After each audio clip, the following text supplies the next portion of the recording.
Hello everyone, welcome to Disha classes. जैसे कि आपको पता है, दिशा क्लासेस पर आपको नेट एग्ज़ाम के लिए और एस्टेट पीजीटी लेवल के एग्ज़ाम के लिए सभी सब्जेक्ट्स की video chapter wise and topic wise मिलती हैं।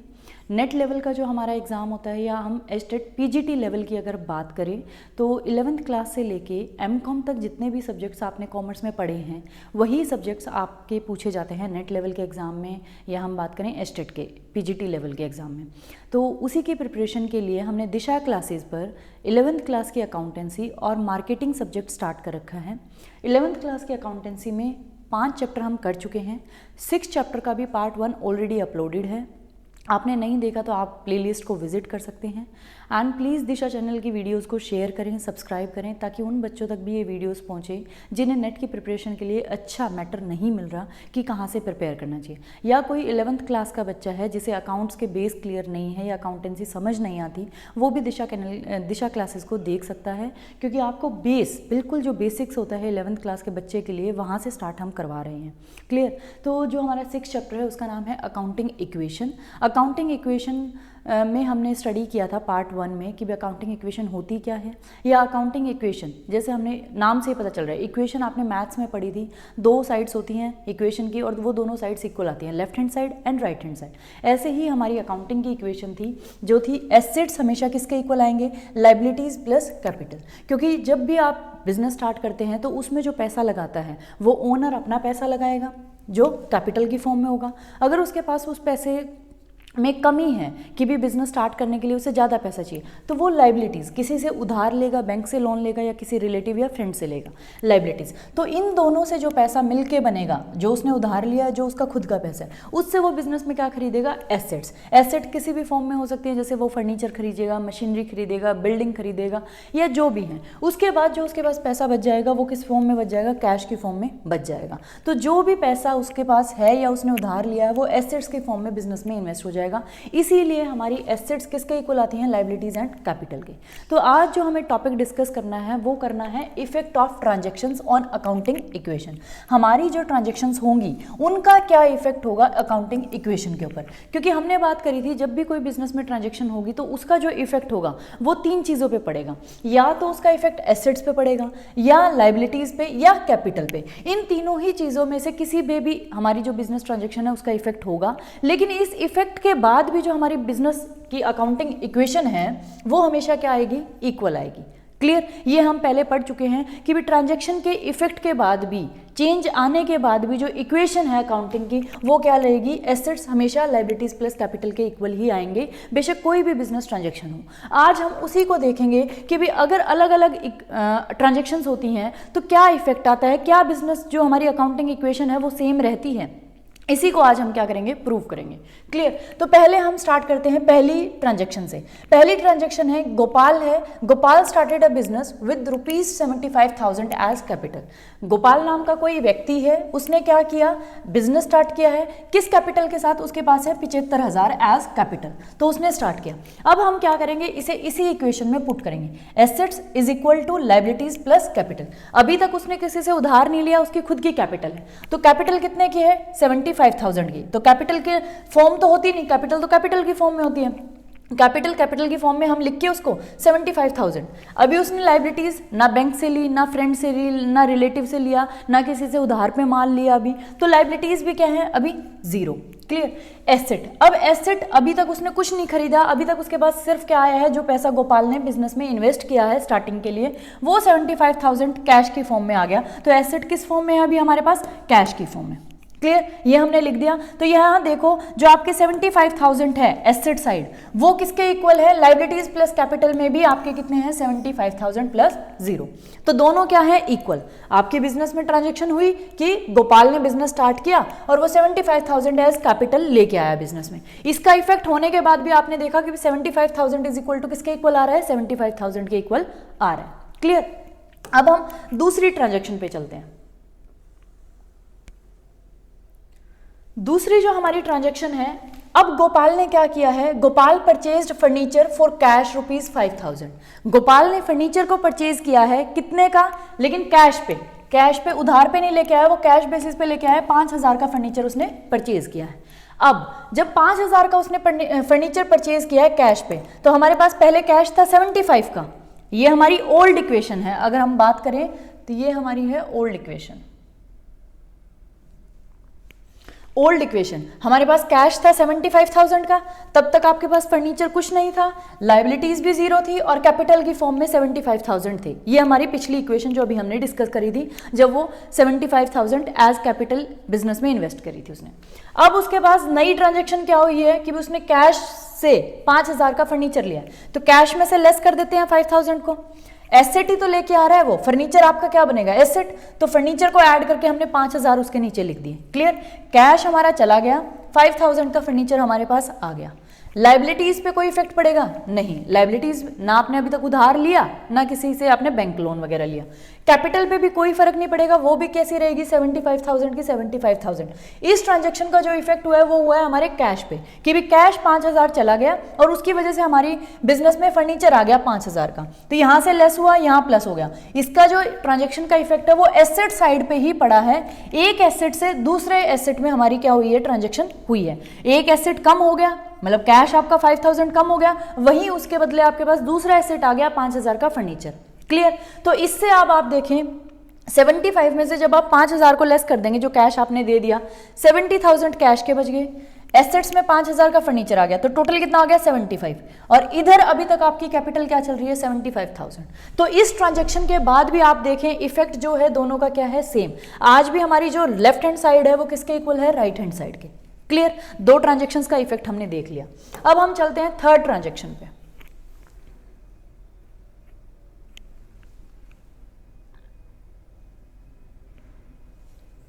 ये है हमारी थर्ड। अब गोपाल ने क्या किया, गोपाल परचेज्ड गुड्स। अब उसने गुड्स परचेज करी हैं और वो भी किसके लिए, फॉर कैश 20,000 की। कैश के बदले वो क्या ले आया, गुड्स। कैश बेसिस पे वो गुड्स ले आया। तो अब फिर वही होगा, कैश फर्नीचर ये तो हमारे पास था, अब गुड्स भी आ जाएंगे एसेट्स में, उसकी भी हम एंट्री कर देते हैं। यहाँ लाइबिलिटीज और कैपिटल हमारे पास ऑलरेडी थी। अब जो हमारे पास पुरानी इक्वेशन को देखें तो 70,000 का कैश बच गया था, क्योंकि 5,000 का हमने फर्नीचर ले लिया था, वो 5,000 फर्नीचर में ऐड हो गए, और 75 की इधर क्या थी हमारे पास, कैपिटल ऑलरेडी थी।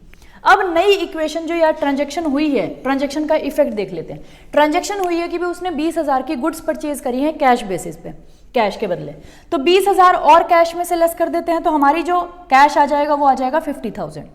फर्नीचर में कोई चेंज नहीं आया, तो फर्नीचर 5,000 का अब भी रहेगा। अब आपके पास गुड्स और आ गए हैं 20,000 की, वो हमने यहाँ ऐड कर दी। तो इस ट्रांजैक्शन का इफेक्ट भी क्या पड़ा, एसेट साइड ही पड़ा। एक एसेट दूसरी एसेट की फॉर्म में कन्वर्ट होगी। अब कैश किस में कन्वर्ट हो गया, गुड्स में, क्योंकि कैश के बदले अब आपने क्या ले ली, गुड्स। तो 20,000 का कैश यहाँ से लेस होके 20,000 की गुड्स यहाँ ऐड हो जाएंगी।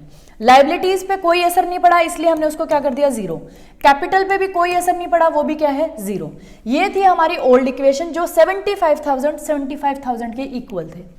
अब नई इक्वेशन, ये इक्वेशन होने के बाद, ये ट्रांजैक्शन होने के बाद कि 20,000 का कैश चला गया और गुड्स हो गया, तो अब भी देखें आपकी जो 75,000 है वो 75,000 ही दोनों साइड मिलेगा।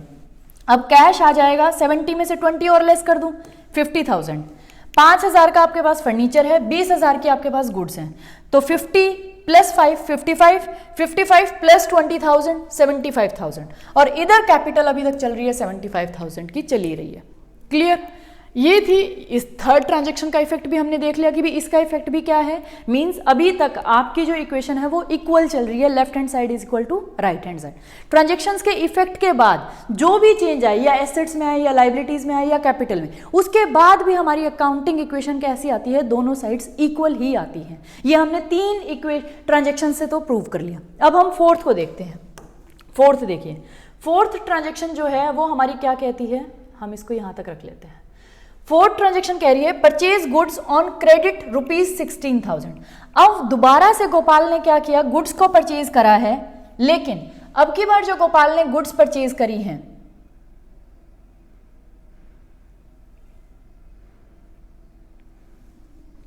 अब की बार जो गोपाल ने गुड्स परचेज करी हैं वो क्रेडिट पे करी है। क्रेडिट पे कितने की, 16,000 की। तो अब इसकी एंट्री क्या करेंगे, अब क्या आपका कैश रिमूव होगा, नहीं, कैश रिमूव नहीं होगा, कैश पे कोई फर्क नहीं पड़ेगा। क्या फर्नीचर पे कोई फर्क पड़ेगा, नहीं। गुड्स कितने की आ गई, 16,000 की आ गई, तो गुड्स में क्या कर देते हैं हम, 16,000 की ऐड कर देते हैं, 16,000 की गुड्स हमने ऐड कर दी। अब क्या इसका लाइबिलिटीज पे असर पड़ेगा? हाँ, क्योंकि आपने उधार पे माल लिया है, आपके क्रेडिटर्स हो गए हैं, तो लाइबिलिटीज की साइड हम क्या प्लस कर देते हैं? क्रेडिटर्स। अब लिख देते हैं यहाँ क्रेडिटर्स, लाइबिलिटीज की एक फॉर्म आ गई, क्योंकि लाइबिलिटीज भी बहुत टाइप की होती हैं, आप बैंक से ले सकते हैं, फ्रेंड से ले सकते हैं, रिलेटिव से ले सकते हैं, या क्रेडिटर से ले सकते हैं। तो अब हमारे पास एक फॉर्म आई है लाइबिलिटीज की क्रेडिटर, कितने के हो गए? 16,000 के। क्लियर? जो आपकी कैपिटल है, क्या कैपिटल पे कोई फर्क पड़ा है? नहीं, तो कैपिटल पे भी जीरो फर्क।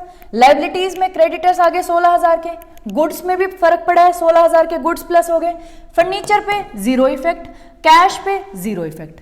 क्लियर? ये थी हमारी इक्वेशन। अब आप देखें इसका क्या फर्क पड़ेगा, क्या इसके बाद हमारा टोटल चेंज होगा? अब हम इसका टोटल कर लेते हैं। अब टोटल जब आप करेंगे, 50,000 कैश रहेगा हमारे पास, 5,000 का फर्नीचर रहेगा। अब गुड्स कितने की हो जाएंगी? टोटल हो जाएंगी 20 प्लस 16,000, तो ये हो जाएंगी 36,000 की। क्लियर? इधर हमारे पास क्या आ जाएगा? 16,000 क्रेडिटर्स हो जाएंगे या लाइबिलिटीज हो जाएंगी, और 75,000 जो हमारे कैपिटल के हैं वो रहेंगे एज इट इज। क्लियर? अब भी आप इनको अगर टोटल करेंगे तो टोटल क्या आएगा? सेम। क्लियर? अब हम नेक्स्ट ट्रांजेक्शन को देखते हैं। सोल्ड गुड्स कोस्टिंग 12,000, जो गुड्स 12,000 की कॉस्ट की थी उसको क्रेडिट पे बेच दिया, सोल्ड बेच दिया, लेकिन कितने की बेचा? 15,000 की। 12,000 वाली गुड्स को, जो 12,000 की थी, उनको हमने 15,000 की बेच दिया। किस पे? क्रेडिट पे। क्लियर? अब जो 3,000 का प्रॉफिट हो गया, 12,000 की गुड्स थी, आपने उनको कितने का बेचा? 15,000 का। 3,000 का प्रॉफिट है, लेकिन आपने क्रेडिट पे बेचा है, तो अब इसकी एंट्री क्या होगी? अब इसकी एंट्री हम देख लेते हैं। अब आपके कैश पे कोई फर्क पड़ेगा? कैश मिलेगा आपको गुड्स बेची है? नहीं, क्योंकि आपने उधार पे बेची है, तो कैश पे तो जीरो इफेक्ट। प्लस आपके फर्नीचर पे कोई इफेक्ट पड़ेगा? नहीं, जीरो इफेक्ट। आपके गुड्स पे इफेक्ट पड़ेगा? हाँ पड़ेगा, क्योंकि आपने गुड्स को बेचा है। कितने हजार की थी वो? 12,000 की। तो इसमें से हम क्या कर देते हैं? 12,000 लेस कर देते हैं। 12,000 के गुड्स को मैंने बेच दिया, तो गुड्स में से 12,000 लेस कर देते हैं। लेकिन अब मैंने उधार पे बेचा है, तो अब वो मेरे क्या बन जाएंगे? डेटर्स। तो अब मैं यहां एक टर्म और ऐड कर लेती हूं, डेटर्स की। एसेट में हमारे क्या बन जाएंगे? डेटर्स भी आ जाएंगे।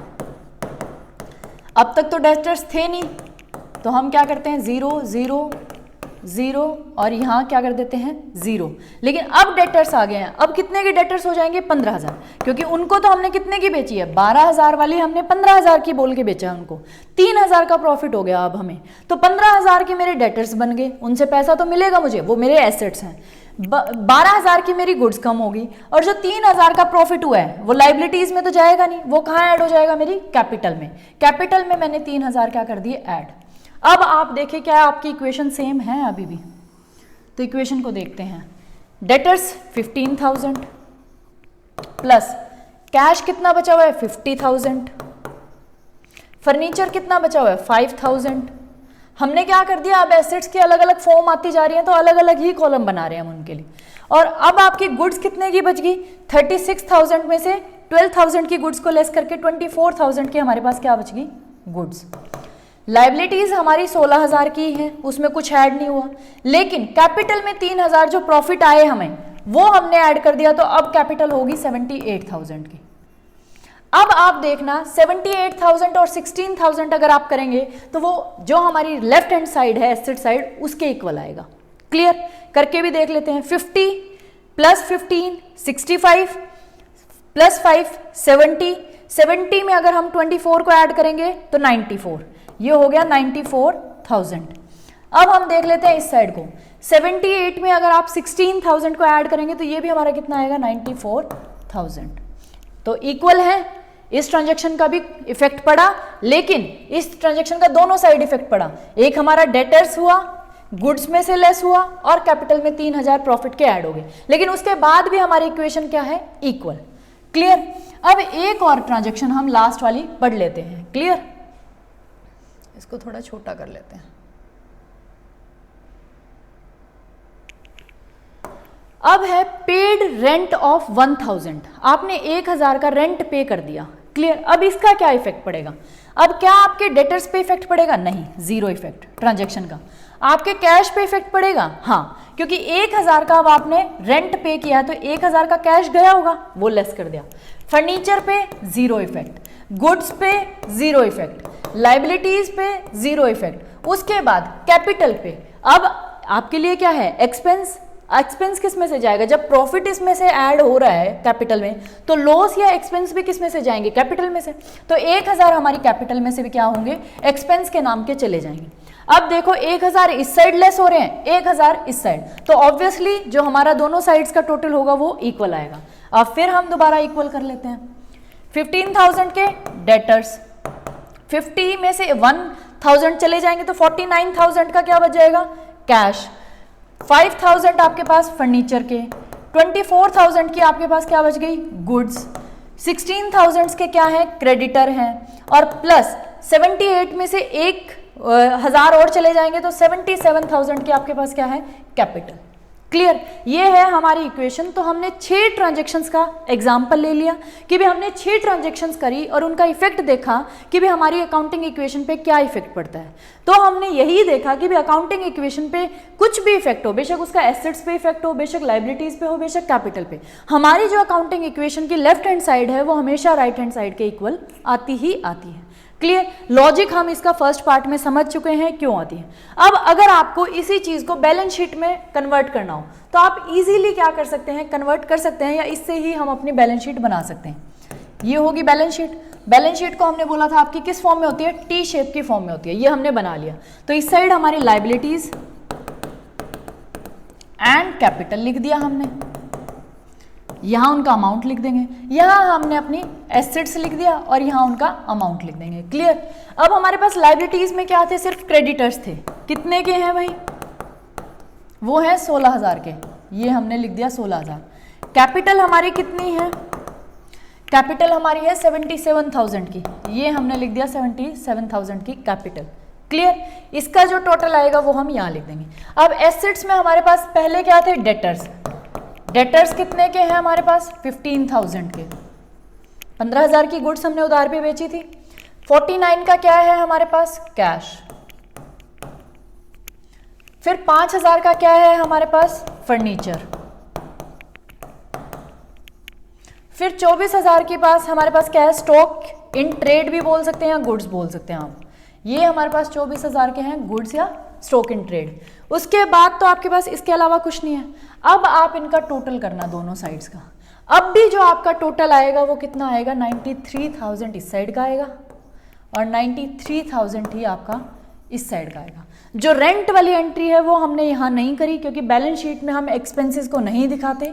एक्सपेंसेस और इनकम्स को हम कहाँ दिखाते हैं? हमारे P&L अकाउंट में, प्रॉफिट एंड लॉस अकाउंट में, तो उसकी एंट्री वहाँ चली जाएगी, उसका यहाँ नहीं आएगा। क्लियर। तो ये थी हमारी बैलेंस शीट जो हमने देखा कि भी दोनों ही साइड्स ट्रांजैक्शन कोई भी हो उसका एसेट्स पे इफेक्ट हो या कैपिटल और लाइबिलिटी पे इफेक्ट हो, उसके बाद भी हमारी बैलेंस शीट का जो टोटल है दोनों साइड्स का वो क्या आएगा? इक्वल। यही हमारी अकाउंटिंग इक्वेशन कहती है कि भी आपकी दोनों साइड्स का जो टोटल है बैलेंस शीट का वो हमेशा किसी भी पॉइंट ऑफ टाइम पे आप देखना वो हमेशा ही क्या आएगा? इक्वल आएगा।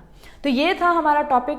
नेक्स्ट पार्ट में हम क्या करेंगे? इससे ही रिलेटेड 1-2 ट्रांजैक्शंस को और करेंगे या 1-2 प्रैक्टिकल क्वेश्चंस को करेंगे, और जो प्रैक्टिकल क्वेश्चंस में मुझे ऐसी ट्रांजैक्शंस लगेंगी जो डिफिकल्ट है हम उनको डिस्कस करेंगे, और लास्ट एक पार्ट और बनेगा जिसमें हम meaning of debit and credit पढ़ेंगे। फिर हमारा 6th चैप्टर भी क्या हो जाएगा? कंप्लीट।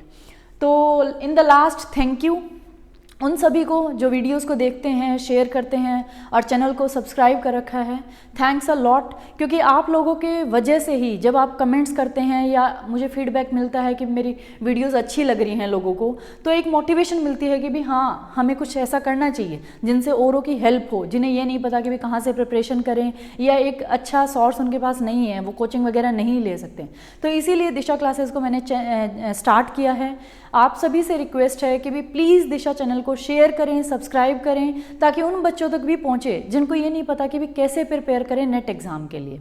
और अगर किसी का बेस क्लियर नहीं है और कॉमर्स का बच्चा है, मैंने बहुत बच्चों को देखा है जो मास्टर्स कर जाते हैं लेकिन उनका 11th क्लास का बेस ही क्लियर नहीं होता। और 11th क्लास और 12th की अगर हम बेस की बात करें तो थ्योरी सब्जेक्ट आप कवर कर लेते हैं, लेकिन अकाउंट जैसा सब्जेक्ट आपको बिल्कुल समझ नहीं आता। इसमें थ्योरी नहीं होती, प्रैक्टिकल होता है, समझने की चीज़ें होती हैं। तो प्लीज़ उन तक भी शेयर करें ताकि दिशा चैनल ग्रो करे। और अगर चैनल ग्रो करेगा तो ऑब्वियसली आप सबको भी बेनिफिट मिलेगा, क्योंकि आपके लिए मैं वीडियोस बनाऊंगी और इससे ज़्यादा अच्छा कंटेंट लाने की कोशिश करूंगी।